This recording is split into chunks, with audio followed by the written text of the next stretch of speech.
Está começando mais um Comentando no QG. Aqui quem fala é seu host de sempre, Paulo Raposo, para uma edição extra imperdível. Se você não me segue no Instagram, eu já vou deixar isso muito claro, eu já spoilei lá o que é esse extra que está saindo hoje.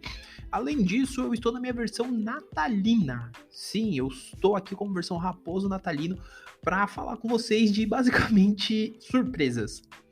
O que eu vou falar hoje, né? Porque eu tô falando de surpresas, eu não mencionei quais são as surpresas, mas está na imagem aí da thumb.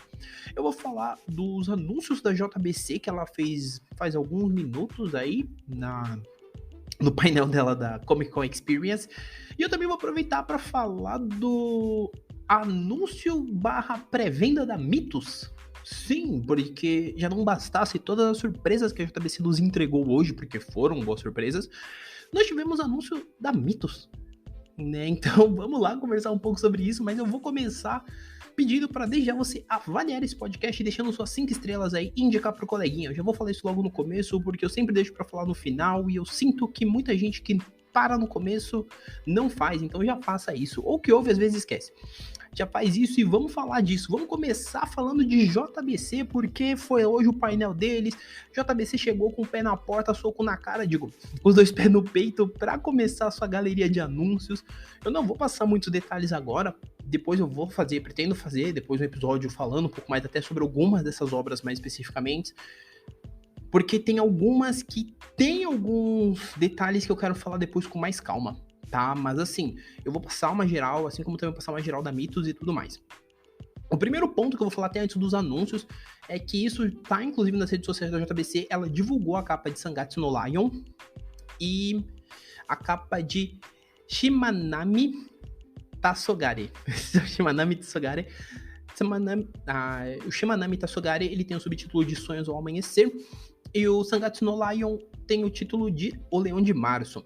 Ambos títulos estão previstos para sair em 2023, e no caso de Sangatsu ele terá brinde em todos os volumes, tá? E vamos agora aos anúncios. Primeiramente vamos falar um pouco dos nacionais, porque sim, tivemos anúncios nacionais. Um deles foi a sequência de como fazer mangá do Raoni Marques, que foi anunciado que serão 4 edições, a segunda sai aí no ano que vem. Foi falado também do JB Studios de Jiraiya, né, o Incrível Ninja, que o Chris Tex e que está sendo feito, né? Além disso, Kajipato está de volta à JBC pelo selo Start. Teremos Quack Caminho do Vento, que é uma história nova para o selo Start. E também teremos uma nova história aí do Yuri Moraes com a Milcar Pina, que é o The Ghost Who Lurks.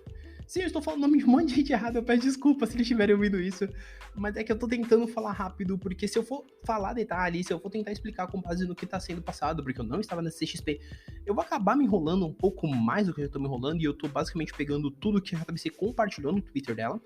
Vale mencionar que esses títulos nacionais têm previsão de sair em 2023. No caso de como fazer mangá, a primeira edição já está disponível, tá? Então, corram lá para pegar e dar uma lida. Eu pretendo pegar e dar uma lida, porque Raoni Marques, ele entrega muito.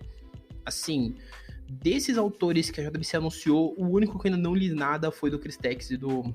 Esqueci o nome do parceiro dele. Desculpa!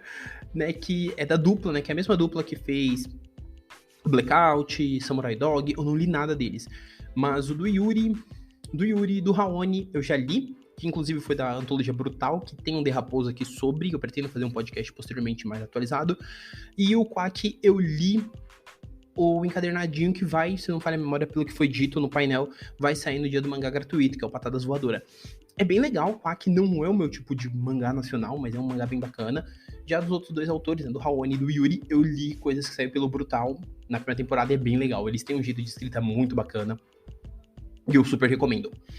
Mas agora falando dos mangás mesmos, tá? Eu vou começar com um que é do Haruasu, o mesmo autor de Alice in the Borderland, que a JBC também anunciou, tá pro ano que vem, que é o Zunsen Bucket List of the Dead, que é um mangá que será lançado ano que vem. Esse mangá, ele tem 11 volumes, e ele terá um filme na Netflix pro ano que vem, tá? Inclusive, foi uma das primeiras coisas, quando eu li o nome, eu fiquei curioso o que era, né? Quando eu vi referente ao anúncio. E quando eu joguei no Google, a primeira coisa que apareceu é esse filme. Tem uma página na Netflix já. Então, assim, ano que vem terá um filme desse mangá, tá? O próximo anúncio é The Fable, que é completo em 22 volumes, tem 2 filmes, os 2 filmes estão disponíveis na Netflix com legendas. E, cara, esse primeiro aqui, The Fable, já me pegou, tá? The Fable já me pegou, porque é um mangá que eu já achei bem interessante a primícia dele, né? Quando eu li sobre, eu achei interessante a primícia, fiquei curioso. É uma obra que, obviamente, eu vou comprar pelo menos o primeiro volume pra dar uma lida, fazer uma resenha, etc. Porque eu fiquei muito curioso mesmo. Na verdade, todos anunciados hoje eu fiquei meio curioso, com exceção de um que eu vou mencionar. Esse, inclusive, foi o primeiro anúncio, eu tô deixando ele pro final, porque dele eu quero falar um pouco à parte. Tá? Depois de The Fable, nós tivemos o anúncio do Fullmetal Alchemist, do livro de aniversário, né, de 20 anos, que ele basicamente é um guidebook, basicamente, eu tô usando muito basicamente nesse caso, porque ele é meio que isso, tá? Ele é meio que um guidebookzão com histórias extras, com um capítulo extra, né, do mangá, com esboços, entrevistas, ele é meio que um guidebookzão bem completo mesmo, para comemorar os 20 anos de Fullmetal, com diversos materiais inéditos.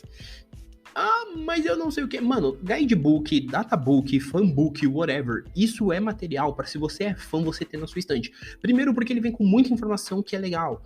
Ele vem com entrevistas, ele vem com muitas coisas bem bacanas, que inclusive eu vou puxar aqui, via falando de Fullmetal, referente ao livro que o JBC lançou esse ano.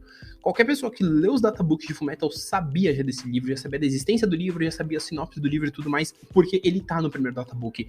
Então assim, gente, esse de aniversário de 20 anos, eu recomendo sim, eu deixo desde já a indicação à mestra de comprem, se você é fã de Fullmetal e tem a coleção completa, tem os databook, compre esse também e leiam, porque é muito legal. Às vezes você fala, informação que eu já sei, mas agrega bastante pra lore, porque tem coisa que ela vai ter entrevista com a autora que ela vai passar algumas coisas que você vai falar, nossa, eu não imaginava que ela tinha pensado nisso, tá? Agora vamos falar de outro mangazinho aqui, esse é mais curtinho, pelo que eu tava lendo no BBM, são só 2 volumes, e eu vou falar o nome em americano, porque em japonês eu sei que eu vou me enrolar o dobro, que é o Mermaid Scales and the Town of Sand. Ele também chega em 2023. Tem uma arte muito bonitinha, tá, o que eu posso comentar, porque eu tô fazendo em louco. Como de costume, eu tô fazendo em louco, e os extras eu faço 2 vezes mais em louco. Tipo, se tiver briefing, eu leio, mas muito por cima. Mas assim, é uma historinha que tem uma arte muito bonitinha, eu fiquei curioso, e como são 2 volumes, existe uma grande possibilidade sim de eu pegar. Os 2 próximos, eu já deixei adiantado que são Tezuka, e os 2 me surpreenderam. O primeiro é o Phoenix, né, do Tezuka, que dispensa apresentações. Se não me falha a memória, o Phoenix, ele tem 14 volumes, e se não me falha a memória, não chegou nem a ser 100% concluído pelo próprio Tezuka, porque foi meio que a última obra dele. Chega ano que vem, já é uma surpresa muito grande, porque era uma obra que eu não esperava que a JBC fosse anunciar, né? Sabemos que ela tá com Buda, sabemos que ela republicou, né, A Princesa e o Cavaleiro, mas essa que eu não esperava, e a próxima eu esperava 2 vezes menos, que foi nada mais nada menos que Astro Boy, né? Cara, foi um anúncio assim para todos dominar, tá? Foi um anúncio, e aí eu posso falar muito dessa forma, que foi um anúncio para todos dominar, porque eu realmente não esperava esse anúncio. Astro Boy chega ano que vem para fazer um barulho nervoso, e quando eu digo nervoso, é nervoso mesmo, tá? E é um anúncio que, cara, foi o último do painel, inclusive. Astro Boy, ele foi o último anúncio do painel, mas não vai ser o último que eu vou comentar, né? Mas antes de falar do anúncio em questão, que inclusive ele vai gerar alguns momentos assim de gente ficando muito puta comigo, eu só quero deixar adiantado que no dia 13 a editora JBC já anunciou que, junto ao JBC Beats dela de número 100, teremos um anúncio especial. Muito provavelmente será o último anúncio do ano da editora. Eu não acredito que ela vá anunciar alguma coisa no Ressaca Friends, a menos que ela realmente guarde, mas ela já deixou muito claro que é um anúncio especial que teremos no dia 13 do 12, tá? E depois de falar desse anúncio, vamos falar do elefante branco na sala. Como eu vou marcar a editora, e se alguém da editora ouvir isso, eu já peço desculpa desde já por esse pequeno ponto, mas a gente tem que falar desse elefante branco, eu tenho que chamar dessa forma, eu não posso nem tratar como se fosse uma coisa, nossa, é um anúncio gigantesco, porque, mano, ele não esperou nem o Kanzenban terminou esse ano, não foi, mas vai sair ano que vem, mas nem esfriou, o defunto nem esfriou e você já tá publicando outra coisa, e aí eu vou entrar, esse eu vou falar um pouco mais, porque honestamente falando, eu tenho um problema muito grande com essa obra específica. Tá, o anúncio em questão, que foi o primeiro, e aqui sendo o último que eu tô falando, é a Final Edition de Cavaleiros do Zodíaco, e, mano, moralzinha, eu achei o anúncio mais paia da noite, mais triste. É triste. E por sorte foi o primeiro anúncio, mas é triste. Primeiro porque, se a gente parar pra pensar, é uma coisa que não precisava ser republicado. Não agora, tá? Primeiro porque a obra ainda tá sendo publicada no Japão, se não me falha a memória, até o presente momento tem 5 ou 6 edições lá. Já foi dito na Itália, se não me falha a memória, pelo que o Kion tava comentando também, porque tinha thread do J-Box, e o Kion comentou lá, deu uma luz, que pelo que a Itália mencionou, serão 20 edições. Mas até o presente momento, está saindo cerca de 5 ou 6 edições. Essa edição ela ainda não está concluída, justamente porque ela está passando por redesenhos de muitas páginas pelo Kurumada. Então, eu não sei se é o melhor timing para essa publicação. Tá, é o primeiro ponto. Eu acho que é legal a gente já pôr isso como um primeiro elefante branco na sala. Não sei se é o melhor momento. Porque por ser tá passando por redrawn, etc., tá tendo todo um retrabalho por parte do Kurumada, é meio complicado eu pensar que isso poderia sair agora. Não estou dizendo que não deveria sair nunca, mas pelo menos esperar, né? Tipo, esperar 1 ano, 2 aí, desde que o Kanzenban terminou, para então republicar. Mas assim, foi optado por lançar esse material. Além disso, é interessante mencionar que a Final Edition, como eu disse, ela tem muitas páginas que estão sendo redesenhadas, o Kurumada tá colocando esteticamente algumas coisas dentro do mais aceitável. E além disso, também tem alguns capítulos extra. Tá, então vamos lá que eu fiz um silêncio meio constrangedor aqui, mas assim, ele tem alguns capítulos extras, mais precisamente, se não me falha a memória, são cerca de 6, que são os Origins. E vamos falar sobre isso? Eu deixei por final justamente para argumentar algumas coisas, que inclusive eu argumentei isso no Twitter lá, começando em algumas threads. Mas sobre esses capítulos extras, primeiramente eles não agregam muito, eles só complicam um pouco mais de coisas que meio que outras coisas já tinham explicado. O episódio G já tinha explicado isso, algumas coisas que ele coloca. Outras partes, né, outros spin-offs, etc., já haviam se dedicado melhor a esse trabalho. E aí o Kurumada ele resolve que ele vai explicar, assim como ele resolveu fazer o Next Dimension e meio que zoar todo o rolê. O Kurumada, como criador de conceito, ele é maravilhoso. Isso eu nunca vou dizer que não é.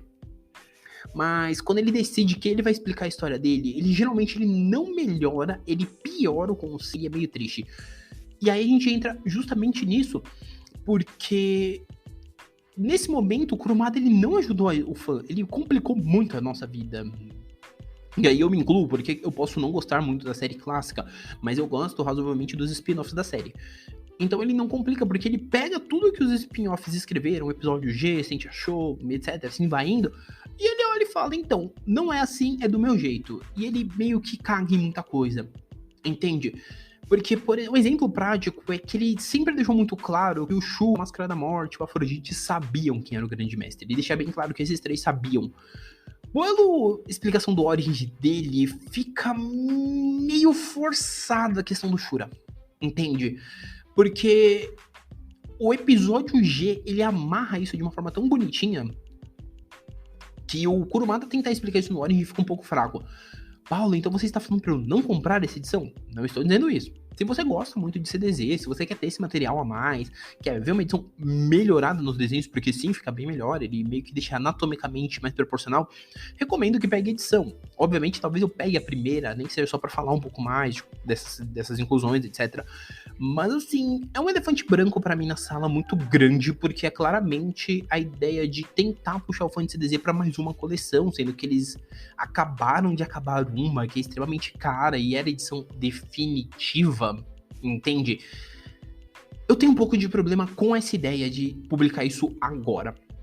Não com a publicação em si, porque eu sabia que viria. Eu tenho mais com este momento. Trazer agora. E sempre lembrando, a edição final do Kanzenban saiu esse ano. Então, assim, meio que o anúncio ele vem sem nenhum defunto esfriado. E aí, pra mim, fica um pouco desconfortável. Mas ainda assim, mesmo com esse contra aqui bem pequeno, esse pra mim que não é tão agradável, eu preciso dizer que os demais foram boas surpresas, gratas surpresas, e eu realmente fiquei empolgado com o que a JBC tem pra apresentar, porque assim, tudo que ela anunciou esse ano, se não falha a memória, foi em torno de 16 títulos. Cara, foram coisas muito diferentes, foram coisas que realmente chamaram minha atenção, e vale um destaque muito grande para esse investimento que a editora vem fazendo em artistas nacionais. Ah, mas a New Pop faz, mas na área de quadrinhos tem lá a Pipoque Nankin, tal, tem a Comic Zone e tal, e tem não sei o que, tem não sei que editora, tem a Guará, tem não sei qual. Mas, cara, eu acho muito interessante todas essas iniciativas, mas eu tô gostando de ver que a JBC ela já tinha meio que essa iniciativa lá atrás, com o Renshi Mangá e tal. Não tô dizendo que ela foi a pioneira, mas ela vinha com isso. E ela voltar a investir isso, pegar alguns autores que estavam ali na cena, mas não tinham aquele destaque de ter uma editora de olho, agora tem, né? E aí eles vieram com os on demand, com os print on demand, que inclusive eu tenho o Terry Wind e o Flower Pot do print on demand e tal, e agora trazerem isso mais pra luz e falar, não, a gente vai abraçar a ideia e tal. Pra mim isso é muito legal, e eu só tenho que parabenizar a JBC por essas iniciativas, assim como pela iniciativa de publicar algumas coisas que talvez demorasse mais para vir, talvez nunca viesse, fazer um projeto de curadoria ainda mais diferente e mostrar que sim, eles estão vivos e estão com um projeto de curadoria bem único, e eu tô gostando bastante disso, tá? Então vamos seguir com a pauta e vamos falar de mitos, porque surpreendentemente a Mitos surpreendeu todo mundo. Eu estou chupinhando a notícia do BBM, vou marcar o BBM quando postar, porque eu preciso marcar a página deles e dar os devidos créditos, tá? Porque assim, a primeira eu já tinha visto, né? Porque não só eles, como lacradores desintoxicados tinham postado que a Mito já tinha anunciado que publicaria o mangá A Feiticeira do Castelo, Azami no Shiro no Majo. Ela tinha anunciado nas redes sociais, inclusive no Stories, que depois virou postagem, anunciando que o mangá sai em dezembro e deixando um save the date pro dia 5 de dezembro.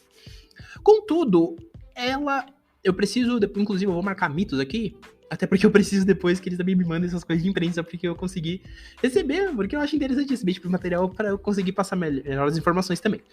Mas assim, basicamente eles anunciaram, já tá em pré-venda o A Feiticeira do Castelo, tá com desconto da Mitos mesmo, eu vou deixar o link, né, do site mesmo, pra vocês irem lá olhar e ver se o preço combina, tal, etc. Mas a sinopse me pareceu interessante, já tem capa, já tem mês de lançamento, né, ou seja, esse mês. As especificações técnicas desse mangá, ele é no formato 14,5 por 21, o papel é offset. Eu já tenho que dizer desde já, nem fiz a resenha desse mangá, mas quando eu fizer eu já deixo bem claro que eu detesto offset, e para mim o papel... Isso pra qualquer editora. Qualquer um de editora que estiver ouvindo isso já saiba, offset pra mim, se eu tiver que avaliar e dar nota, eu já tiro 0,25 pelo offset, porque pra mim o offset é horrível pra ler no ônibus. Mas, enfim, por isso que eu não avalio o aspecto técnico, porque eu vou levar muito essa questão de se é um offset ou se não é. E eu não gosto de papel, e eu não gosto de sulfite, cara. Eu não gosto de papel sulfite pra nada que lê. Malha e quadrinho. Então, assim, eu já tenho um pouco de receio com esse papel. Aceito em quadrinho com várias aspas, mas o mangá às vezes eu acho meio feio. Enfim, voltando aqui, o papel é offset, a capa cartão, o preço de capa, ele é de R$ 37,90 e são 4 volumes, né, esse mangá, A Feiticeira no Castelo são 4 volumes, e ele sai um novo volume por mês, tá? O preço é, como eu disse, R$ 37,90. No site, até mencionando isso também, que como eu tô lendo pelo BBM, isso também tá nas especificações pelo visto que eles mandaram, que a Mitos mandou. No site da editora, tá em pré-venda e a pré-venda tá com 50% de desconto. Então é uma pré-venda bem convidativa mesmo pra você ir lá no site da Mitos e comprar. Se você tá ouvindo isso, né, esse meu podcast, e você mora em São Paulo, ainda tem uma outra vantagem que você pode pedir para fazer a retirada na loja da Mitos, o que facilita bastante, tanto na sede deles na Lapa, quanto na loja que eles têm ali na galeria da Paulista. Então facilita bastante, porque você vai pagar 50% de desconto e você ainda não tem essa questão do frete, tá?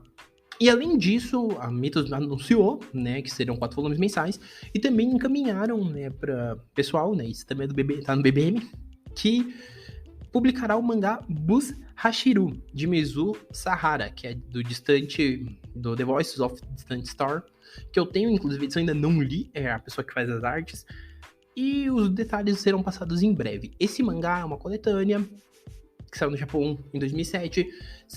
É um volume único, tá? Então, e além disso, em 2018 ganhou uma republicação. Esse mangá, ele também será capa cartão e o mesmo formato do A Feiticeira do Castelo. E o Bus Hashiru, ele não tem ainda um título em português, por exemplo, nem nada disso, mas assim, a gente já sabe que terão 2 mangás. Então, por exemplo, A Feiticeira do Castelo, ele começa agora em dezembro, se a gente for olhar janeiro, fevereiro, março, né? Dezembro, janeiro, fevereiro, março, em março termina. Se for nessa ordem de um mangá por mês, o Bus Hashiru ele deve sair em torno de abril ali do ano que vem, ele sai ano que vem, tá? Mas é basicamente isso. Eu achei interessante esse anúncio da Mitos vir meio que timidamente, mas acabar meio que chamando nossa atenção. Até porque eles abriram a pré-venda também muito na calada e foi muito interessante isso, né? Então, assim, cabe também esse parênteses. Um ponto que eu deixo adiantado, sei que tem uma porrada de gente que tem trocentas coisas para comentar referente a mitos, eu não vou entrar nesse mérito neste momento, futuramente, quem sabe, mas nesse momento eu não vou comentar muito nessas reclamações que eu sei que muitas pessoas têm para apresentar, mas assim, vale muito a pena você dar uma chance, né? Aproveitar, tal, nem só para você ver como é que fica a edição, mas também ter essa questão. Eu entendo todo mundo que tem ressalvas com qualquer editora, mas a gente sempre tem que dar uma olhada, etc. No quesito edição, não bater palma se é uma coisa que a gente acha contraditória, etc. Sim, eu acho que é válido a gente criticar alguma postura que nós não concordemos, eu acho que é válido tudo dentro do âmbito civilizado, sempre entendendo que cada pessoa, sempre entendendo que dentro do âmbito civilizado. A gente tem algumas ressalvas, mas eu não vou entrar não, vou entrar nessa parte mesmo de mangá, tá? Mas futuramente eu posso fazer um episódio mais voltado para algumas questões mais assim, daí a gente conversa melhor. Mas sobre essa parte, que eu me enrolei toda aqui nesse final, vale mencionar que sim, a gente tem a Mitos entrando realmente agora oficialmente nos mercados de mangás, e o que eu acho bem interessante a gente seguir, tá bom? Gente, agora repetindo o que eu falei lá no começo, no Secadinho da Paróquia, avaliem o episódio, não o episódio como podcast em si, tem vários outros episódios aí que saíram ao longo dessa semana, tem mais uns 2 ou 3 para sair amanhã, e tem alguns para sair ao longo da próxima semana. Mas não deixem de avaliar o podcast, comentar o que vocês estão achando desse retorno, etc. Minhas redes sociais estão aqui embaixo, vão lá conversar. Tem meu e-mail para quem quiser mandar e-mail, etc. Tá? Estou aberto para conversar também. Se alguém de editora estiver ouvindo isso e quiser conversar, pode me chamar aí. Sempre lembrando que, no caso, se for alguém de editora, eu tenho pilha de leitura que eu faço análise de mangás, etc. Se vocês quiserem mandar material, estamos aceitando. Tá? Mas assim, de forma geral, é basicamente isso. Tá? Sempre lembrando que Comentando ele é um podcast semanal. Essa semana tá um pouco atípica e as próximas talvez estejam, porque tem muita coisa que eu quero falar e eu sei que vai acabar gerando muitos episódios extras. Mas também lembrando vocês que vocês escutam Comentando dos melhores agregadores, tá? Tanto aqui no Spotify, Deezer, Google Podcast, Apple Podcast, Amazon Music e diversos outros agregadores. E sempre lembrando que os episódios eles podem também variar de tamanho. E as pautas são as mais variadas possíveis. É o que vier na cabeça desse grande host aqui, tá? Mas assim, por hora é isso. Tá? Por hora é isso. Um abraço e nós fomos!